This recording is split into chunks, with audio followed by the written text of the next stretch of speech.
మహారాజుకి ఏమిటో తెలుసా దిగులు, ఎవరైనా శివతను సిక్కు పెడతారా లేదా, నా కుమార్తెకి నా జీవితంలో నాకు శరీరంలో ప్రాణం ఉండగా వివాహం చేయగలనా లేదా, ఇదే బెరగటం. చూశారట విశ్వామిత్రుడు, రామా వెళ్ళు. వెంటనే రామచంద్రమూర్తి వెళ్ళారట. అందరూ చూస్తున్నారట. ఆ ధనస్సుని పైకెత్తారట. అందరూ ఆశ్చర్యపోయారట. క్షణకాలంలో అల్లెత్రాడు తీసి పైకి ఆరిని సంధిస్తూ ఉండగా పేళ పేళ పేళ పేళమని శబ్దం చేస్తూ శివధనస్సు భంగమైంది. ఆ శబ్దం పిడుగులు పడితే ఎలా ఉంటుందో భూమండలం అంతా కూడా అదిరిపోయింది. సభలో ఉన్న వాళ్ళందరూ మూర్ఛిల్లి పడిపోయారు. నలుగురే మిగిలారట. ఆ నలుగురు ఎవరన్నారట, ఒకడు విశ్వామిత్రుడు, రెండు జనక మహారాజు, రామలక్ష్మణుడు. కొంతసేపటికి ఆ దిగ్భ్రాంతి నుంచి జనకుడు కోలుకున్నాడట. నా కోరిక నెరవేరిందయ్యా, సీతమ్మకు తగినటువంటి వరుడు ఈ రాముడే, వీర్యశుల్క నా సీత, ఇతనికి ఇచ్చిన అమ్మాయిని కన్యాదానం చేస్తాను అని వెంటనే వర్తమానం పంపించారట. దశరథ మహారాజుకు 3 రోజులు ప్రయాణం చేసి దశరథుడికి వర్తమానం శుభలేఖ పంపించారట. జనక మహారాజు కూతురుని ఇవ్వడానికి సిద్ధంగా ఉన్నాడో, మీరు రండి రాముడికి అన్నారు. వాళ్ళు అక్కడి నుంచి చతురంగ బలాలతో చక్క మణులు మాణిక్యాలు వివాహానికి కావాల్సిన సామాగ్రంతా చతురంగ బలాల్లో రథాల్లో సిద్ధించుకుని అక్కడి నుంచి వశిష్ఠుడు, కాశ్యపుడు, జాబాలి వీళ్ళందరూ మహర్షులతో బయలుదేరారట. వాళ్ళు తిరిగి రావడానికి 4 రోజులు పట్టింట. వచ్చిన తర్వాత పెళ్ళంటే తెలియదేముంది, విడిది గృహం ఏర్పాటు చేశారట దశరథ మహారాజు. ఇద్దరు కూర్చున్నారట, ముచ్చరించుకున్నారట. అయిన తర్వాత అప్పుడు విశ్వామిత్రుడు రామలక్ష్మణుని తీసుకొచ్చారు. ఇందులో రాముణ్ణి దీక్ష పంపించేటప్పుడు దగ్గరికి తీసుకుని మూర్ధాగ్రం అంటే శిరస్సు మీద ముద్దు పెట్టుకున్నట్టు. గుర్తుపెట్టుకోండి, పిల్లల్ని ఎప్పుడు ఏ వయసులో ఎక్కడ ముద్దు పెట్టుకోవాలా రామాయణం. తాటకను సంహరించిన తర్వాత విశ్వామిత్రుడి దగ్గర తీసుకుని మూర్ధాగ్రం చేస్తున్నారు. అంటే బొగ్గల మీద ముద్దులు పెట్టమని చెప్పలేదమ్మా, అర్థమైందా? వయసు దాటి వయసు పిల్లలు ఎదిగిన తర్వాత శిరస్సు మీద ముద్దు పెట్టుకోవాలట పిల్లలు. వచ్చిన వెంటనే రాముడు పాదాల శిరస్సు, దశరథ మహారాజు పాదాల దగ్గర శిరస్సు నుంచి నమస్కారం చేశాక దశరథుడు రాముడి యొక్క శిరస్సును దగ్గర తీసుకుని మూర్ధాగ్రం చేశాడు. వివాహ వేడుకలు ప్రారంభమవుతుండగా ఈవేళ మకా నక్షత్రం, రేపు పూర్వ పలుగుని, ఎల్లుండ ఉత్తర నక్షత్రం, రేపు వివాహానికి యోగ్యత కలిగి ఉంటుంది. ఈ లోపల సమావర్తన కార్యక్రమాలు నిర్వర్తించమని చెప్పి ఆదేశం చేశారట. విడిది ఇంట్లో ఆయన స్నాతక వ్రతానికి కావలసినటువంటి ఏర్పాట్లన్నీ చేసి దశరథ మహారాజు ఒక్కొక్క ఈ లోపల జనక మహారాజు అన్నారట, నాతో పాటు ఒక సోదరుడు ఉన్నాడయ్యా, సీతారాముడు కళ్యాణమే కాదండి జరిగింది, ఆవేళ నలుగురికి వివాహం జరిగింది. సీతాదేవి రాముడికి సీతాదేవిని ఇచ్చి వివాహం చేస్తే లక్ష్మణుడికి ఊర్మిళనిచ్చి వివాహం. ఆయనకి జనక మహారాజుకి 2 కుమారులు.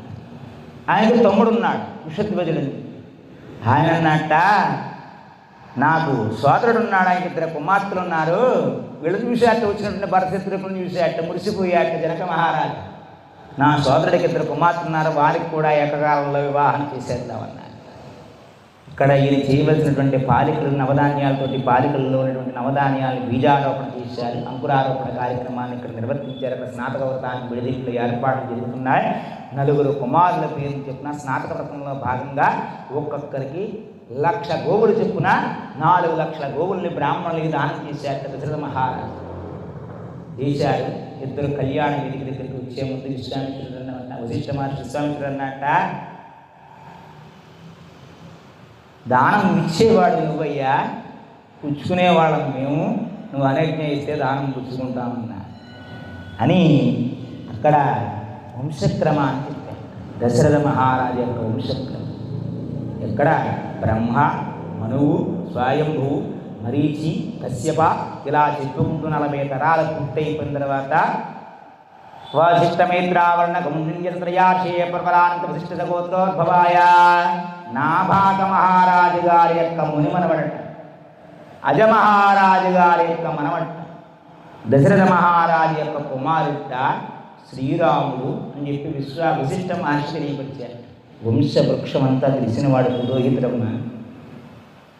తరాలు మారిపోతున్నా వశిష్ఠుడు అలా ఉన్నాడు అంటే కారణం ఏమిటో తెలుసా? సప్త మహర్షులు ఇప్పటికీ జీవించి ఉంటారు. అందుకే పెళ్ళైతే ఉత్తర దిక్కులు చూపించండి. కశ్యప, అత్రి, విశ్వామిత్ర, గౌతమి, జమదగ్ని అని చెప్పి మహర్షిని చూపెడతాం. దాంతోపాటు అరుంధతి, వశిష్ఠులను కూడా చూపెడతాం. ఇప్పుడు కూడా వాళ్ళు జీవించే ఉన్నారు. సూర్యచంద్రుడినంత వరకు వాళ్ళు ఉంటారు. రాజులు మారినా పౌరహిత్యం మారలేదు.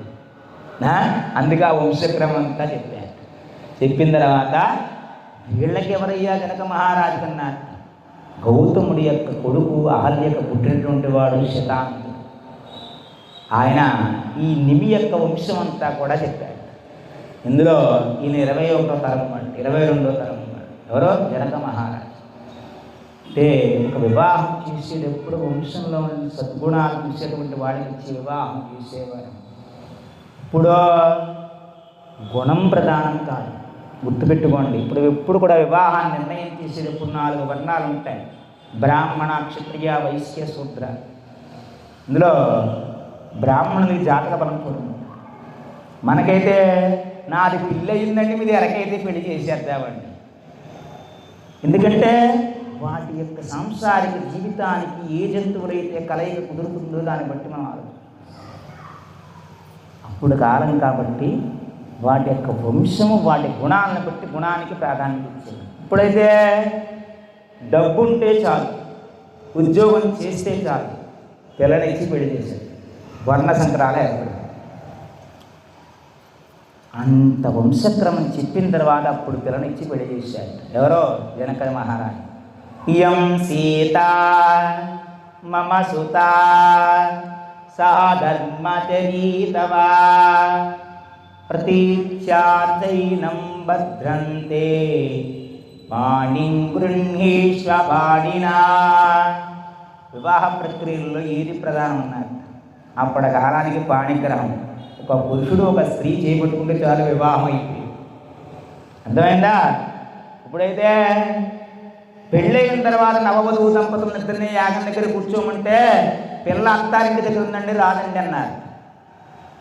కానీ పెళ్లికి ముందు వీడియో షూటింగ్ సముద్ర తీరాలకు పంపించేస్తాం. దానికి నియమ నిబంధనలు ఉండవు. యజ్ఞం చేద్దాం, భార్యను తీసుకుని రావయ్యా అన్నాను మొన్న ఒక దంపతుల్ని. మా అత్తారింటి దగ్గర ఉందండి, మా ఆవిడ రాదండి అన్నారు. అలాగా పాణిగ్రహణం చేస్తే చాలు వివాహం. వెంటనే జనక మహారాజు వచ్చి ఆ సీతాదేవి ఎదురుగుండా అగ్ని ప్రజ్వలింపబడుతుంది. ఓ పక్కన రాముడు, ఓ పక్కన సీతాదేవి ఉండగా సీతాదేవి చెయ్యి తీసుకువెళ్ళి రాముడి చేతిలో పెట్టాడు. క్షణకాలం మళ్ళీ లక్ష్మణుడి దగ్గరికి వెళ్ళి ఆ ఊర్మిళ యొక్క చెయ్యి తీసుకువెళ్ళి లక్ష్మణుడి చేతిలో పెట్టాడు. ఉషర్విధుడు వెళ్ళి భరతుడి యొక్క మాండవిని తీసుకువెళ్ళి భరతుడి చేతిలో పెట్టాడు. శృతకీర్తిని తీసుకువెళ్ళి శత్రుఘ్నుడి చేతిలో పెట్టాడు. దేవతల పూల వర్షం కురిపించారు. గుర్తుపెట్టుకోండి, మానవలోకంలో పెళ్లి జరిగితే దేవతల పూల వర్షం కురిపించడం ఏమిటండి? రాముడు సాక్షాత్తు శ్రీ మహావిష్ణువే కాబట్టి దేవతల పూల వర్షం. దానివల్ల లోక కళ్యాణం జరిగింది. అందుకే సీతారామ కళ్యాణం, లోక కళ్యాణం అన్నారు. బోలో రామచంద్ర భగవాన్కి. అయిపోయింది, వివాహ వేడుకలు గడిచిపోయాయి, ఆనందంగా ముచ్చట్లన్నీ తీరిపోయాయి. సంతోషంగా నవవధులతో దశరథ మహారాజు చతురంగ బలాలతో రథం మీద బయలుదేరుతున్నారు. అయిపోయింది, ఇది అయిపోతే పూర్తయిపోయింది. వెళ్ళిపోతూ ఉంటే ఒక్కసారిగా భయంకరంగా పక్షులు అరవడం మొదలుపెట్టి ఈ దశరథ మహారాజు రాముడు వెళుతున్న రథం ఏదైతే ఉందో ఈ రథాలకి చుట్టూ ప్రదక్షిణంగా మొదలుపెట్టి అరుస్తున్నాయట, భయంతో ఉన్నాయట. రథాల చుట్టూ ప్రాణభయంతో తిరుగుతున్నాయట. దశరథుడు మనసు సింకించింది. పక్షులు ప్రాణభయంతో అరుస్తున్నాయి, ఏదో ఉపద్రవం వస్తుందన్నమాట అని పక్కన వశిష్ఠుని అడిగాట. ఆయన అన్నట, ముందు చెడు వచ్చిన తర్వాత మంచి వస్తుందయ్యా. పక్షులు ప్రాణభయంతో అరుస్తున్నాయి, చెడు సంకేతమే. అవి ప్రదక్షిణంగా తిరుగుతున్నాయి కదా, అది మంచిది అన్నాడు. ఎదురకుండా ప్రక్షేమయ్యాడు. ఎవరన్నారు? ఎవరు? పరశురాముడు. 21 సార్లు ఈ భూమండలాన్ని అదికి వెదికి వెదికి వెదికి ఎక్కడ ధర్మాన్ని తప్పినటువంటి క్షత్రియుడు ఉంటాడో వాళ్ళందరినీ సంహరించి వెళ్ళిపోయాడు. క్షత్రియ సంహారం జరిగిపోతే భూమి యొక్క ఎలా పరిపాలన జరుగుతుందని చెప్పి దేవేంద్రుడు ఆంక్ష పెడితే అస్త్రం పట్టణని చెప్పి ఆయన అస్త్ర నిరోధం చేసి కశ్యపుడు ఇచ్చినటువంటి మాటకి భూమండలం మీద ఉండనని చెప్పి మహేంద్రగిరి పర్వతం పైన ఉంటున్నాడు. అటువంటి వాడు ఎదురకుండా వచ్చి నిలబడితే దశరథుడికి గుండెల్లో పరుగు పట్టింది. ఏమయ్యా, శత్రువుల్ని సంహరించని చెప్పి మాట ఇచ్చావు కదా అన్నాడు. ఈయన మాటలు ఏమీ వినట్లేదు ఆయన. రామా, నువ్వు క్షత్రుడివే అయితే ఈ ధనస్సును ఎక్కుపెట్టి శిరసంధానం చేస్తే నీతో ద్వంద్వ యుద్ధం చేస్తాను అనేసరికి రాముడు చిరునవ్వు నవ్వాడు. ఎందుకు ఆయన క్షత్రుడే కదా, ఇందులో మళ్ళీ సందేహించవలసిన పని ఏముంది. సరే, అప్పుడు ఆయన చెప్పాడు, ఇందాక చెప్పామే శివధనస్సు విశ్వకర్మ చేత చెప్పబడినట్టు శివధనస్సుని విరిచావయ్యా, ఇది విష్ణుధనస్సు, దానికంటే శక్తివంతమైనది, దీన్ని ఎక్కుపెట్టి అన్నట్టు. వెంటనే ఆయన చేతిలోకి కింద తీసుకుంటూ ఉన్నట్ట. దాన్ని ఒక ఇతివృత్తాంతంలో మానస రామచరిత మానసంలో దేంట్లో వర్ణించి, అవతల పక్కన పరశురాముడు, ఇతల పక్కన రఘురాముడు, మధ్యలో విష్ణు చాప కొట్టుకుంటే ఆయనలోంచి ఉన్నటువంటి శక్తి అంతా ఈయనలోకి వచ్చేస్తుంది. అది ఎలా ఉందన్నట్టు, కన్యాకుమారి తీరంలో సూర్యాస్తమయం సూర్యోదయం కనుకున్నట్టుగా ఉంది. ఒక పక్కన శక్తి హీనమైపోతున్న శక్తి పెరుగుతున్నట్టుగా ఉంది. ఈ లోపల దేవతలందరూ చూస్తున్న దిగ్భ్రాంతిని పొంది ఏం జరుగుతుందా అని చూస్తున్నారు. ఎప్పుడైతే ఆ ధనస్సు తీసుకున్నాడో పరశురాములో శక్తి నిస్తేజమైపోయి ఆయన సామాన్య ఋషిలో నిలబడ్డాడు.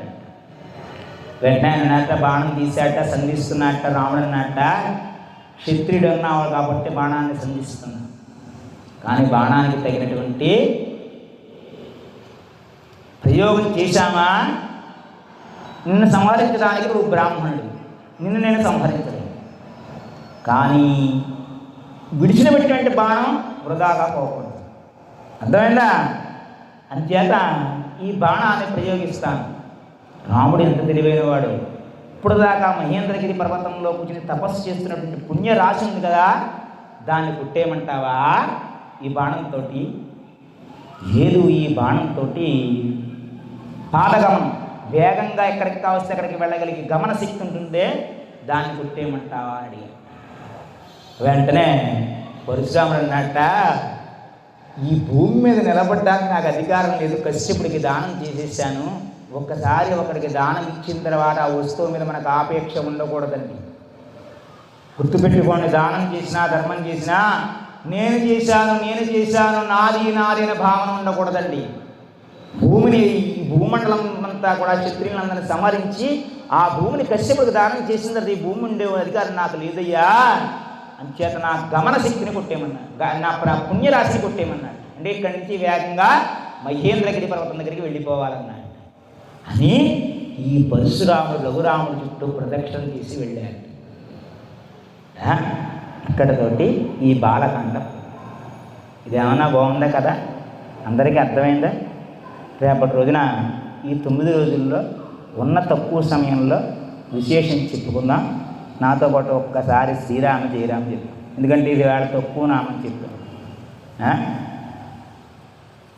శ్రీరామ జయ రామ జయ జయ రామ, శ్రీరామ జయ రామ జయ జయ రామ,